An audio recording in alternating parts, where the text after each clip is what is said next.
I'm going to share something that I'm working on. I'll probably be posting this to social media just as like a short Facebook post.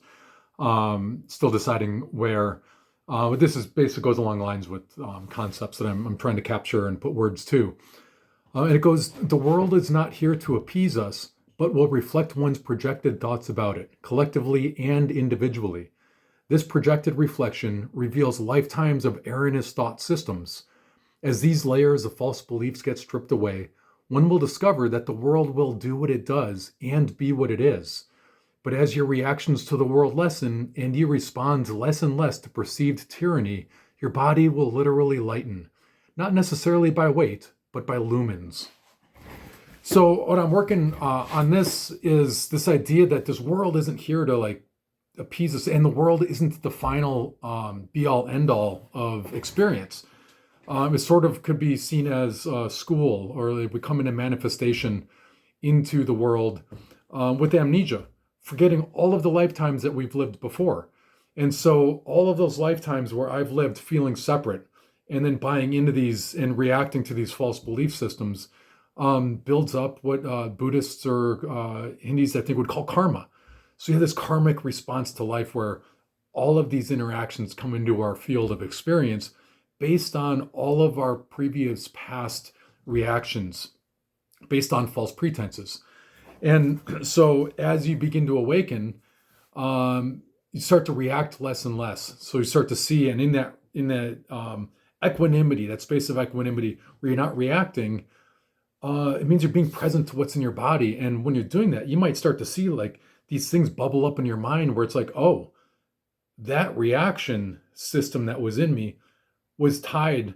When you start doing this, you start to see it tied to things of this lifetime. You start to see your childhood wounds. You start to see the programming of your parents and of your friends and family, stuff growing up in your culture. If you can go deep enough, it starts to unravel the programs in you from previous lifetimes. And you can go back, and there's a famous story of the Buddha who went through all of his iterations of incarnations, including plants and animals, and all of that gets stripped away, and then you become totally enlightened and free. Um, that was according to the tradition. That's the experience of the Buddha.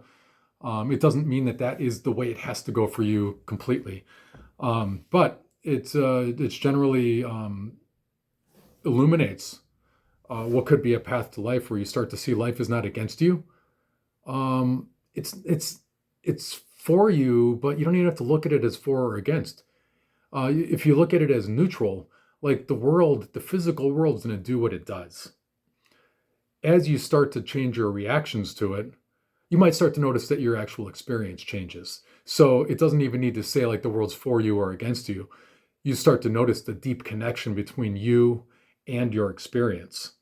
And so as I begin to forgive, as I begin to let go of tension, stop fighting the world for my beliefs, you'll notice that lifetime after life, if you look at a bigger perspective, not just this little lifetime, because the reality is this isn't your only lifetime. You can argue that one way or another, but those that have experienced it have gone beyond that can tell you from their own experience that there's a continuation that occurs. And I would speak this from my own experience too. So I'm coming from a place of authority only because I have experienced that place beyond in the continuous timeless space of awareness that all of these things unravel. So this isn't just conjecture. It's not just speculation based on something that was read. Everything that I'll reference, I've read after the fact. And so for me, it's just reinforcing that I'm not a nut. So if you practice on not reacting to your world and you start being present to what's inside, you can become aware of the reactive response before it becomes a fulfilled reaction, which then initiates the karmic cycle. And then you continue to create the same patterns and programs and pain and sufferings of the past. So if you take a look at the bigger perspective that you've been around the block many, many times, many lifetimes, thousands of lifetimes potentially, that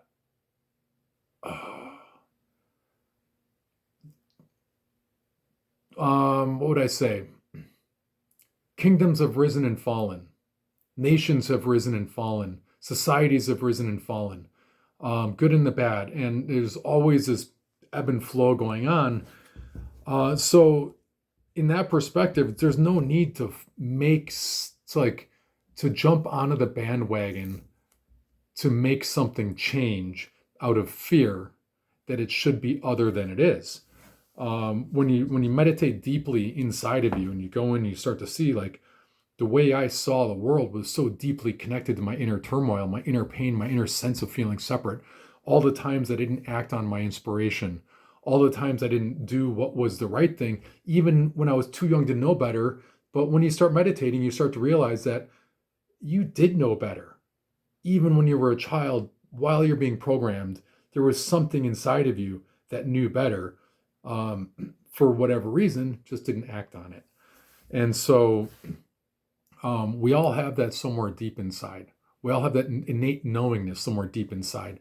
And so all the conditions of the world will stoke that and reveal it to you in your mind, if you have the presence to be with it, and then to let it go, to let go of all of the history, all of those knowingnesses of the past, all of the hurts, all of that stuff.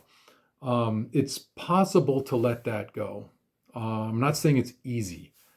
It's very difficult, but it's possible. And as you start to do that, it becomes a self-reinforcing practice, because as you start to do that, you start to see that you start feeling better.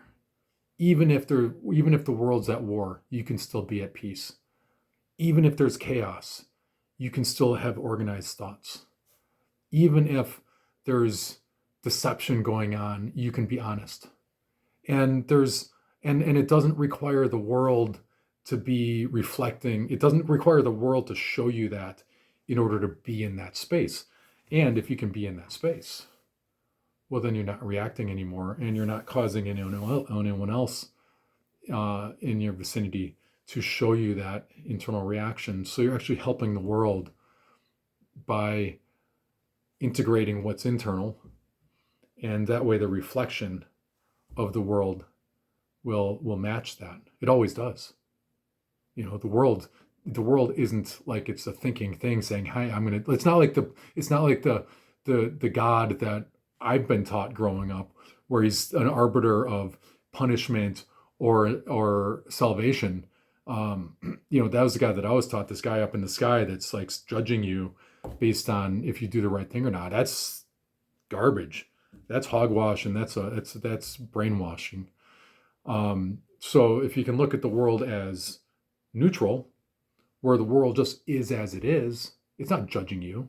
It's not punishing you. It's not doing anything to you. It's all it is revealing. It's revealing what's in the mind. It's revealing what's in the heart. And so if you can go inside and work on that and use the world as this information in revealing where are my blocks to love? Where are my blocks to compassion? Where are my blocks to joy, to happiness, to truth, to honesty? Am I looking for you to show that to me? Or can I look in the reflection and see where I'm off course, where I've been misled for all of these lifetimes? And then can I do anything to chip away at that and not hold you accountable for what you're doing? Because all you're doing is revealing to me through my own inner tension all the times and places I've been off. And so this might seem irresponsible, and a lot of people would argue that, well, what about all this stuff? And you're just going to let the world go to hell in a handbasket? And I would say yes. And does that seem uncaring? And I would say no. I would say the most uncaring thing you can do is be blind to your own ignorance and go fight the world with all of the anger and the vehemence and the pride and everything inside that actually acts as a karmic pattern repeater that keeps the world in chaos. So if I don't become aware of my hidden elements, and if I don't become aware of it's like if I'm attacking the world because I see injustice out there, it's so easy to see. Like I look out on social media, And I see friends on um, both sides, both persuasions of political influence, and they're shouting the same arguments. They're shouting with the same vehemence, or the same certainty. Let's say the same certainty. There's slight differences depending if left or right, and I'll just use those as polarizations because left is generally more feeling centered, and right is generally more mind head centered. So you have heart and you have mind. You have heart and head over left and right, and so you have the people that connected that are operating out of the heart centered, except it's not really heart centered. It's feeling centered. Where the missing is the heart. So you've got feeling without heart, and then on the other side you got mind, or thinking without heart. So you have two polarizations, both without heart. One is feeling, one is thought. Both are right in some capacity, but what they're missing that connection with the heart, and so there's not compassion and humility and understanding. There's more pride, there's more arrogance, and there's more